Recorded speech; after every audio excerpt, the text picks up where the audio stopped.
as I researched the story of the Falcons, that's a very moving story, as you can tell. But few people know that Cummers and Thorstensen were killed within 2 weeks of one another, or died within 2 weeks of one another, at any rate. And they're now buried only 9 or 10 feet from each other.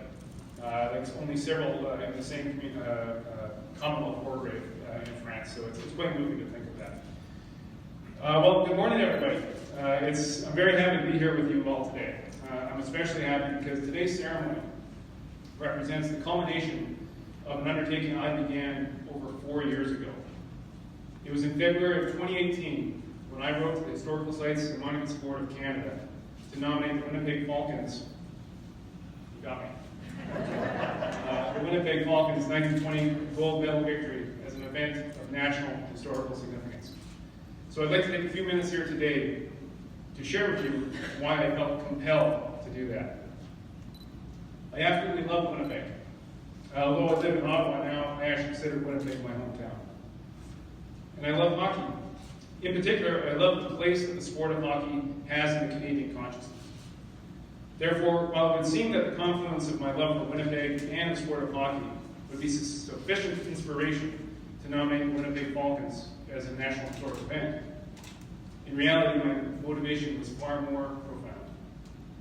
To explain, I would like to share, perhaps counterintuitively, a quote by the late, great CBC radio storyteller Stuart McLean from when he performed at the Centennial Concert Hall in 2015. Cities have verbs associated with them, he said. St. John's huddles, Montreal argues, Toronto parties, Calgary sprawls, Vancouver crowds, and Winnipeg, well, Winnipeg endures. Winnipeg endures. That phrase resonates with me. It resonates with me because it evokes the values of perseverance, determination, and grit that personify the very spirit of Winnipeg. A spirit that was perfectly manifested by the men of the Winnipeg Falcons in light of the numerous challenges they overcame on their way to becoming world champions in ice hockey. We know that their ancestors, the Icelandic settlers in Interlake, Manitoba, had to eke out a meager existence on the prairie in the face of rough terrain, inclement weather, and even a smallpox epidemic. Those who migrated to the city found themselves marginalized and shunned, referred to derisively as ghoulies.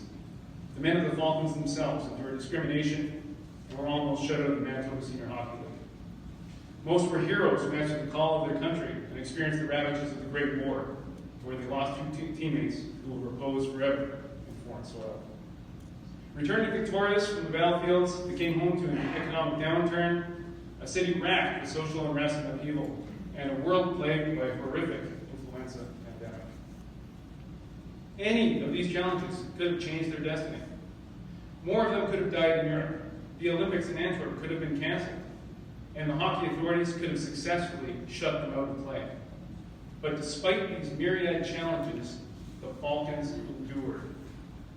Thus, thanks to the Falcons' perseverance, determination, and grit, in the midst of one of the darkest periods of our collective history, the Falcons gave Winnipeggers, Manitobans, and Canadians something to cheer about.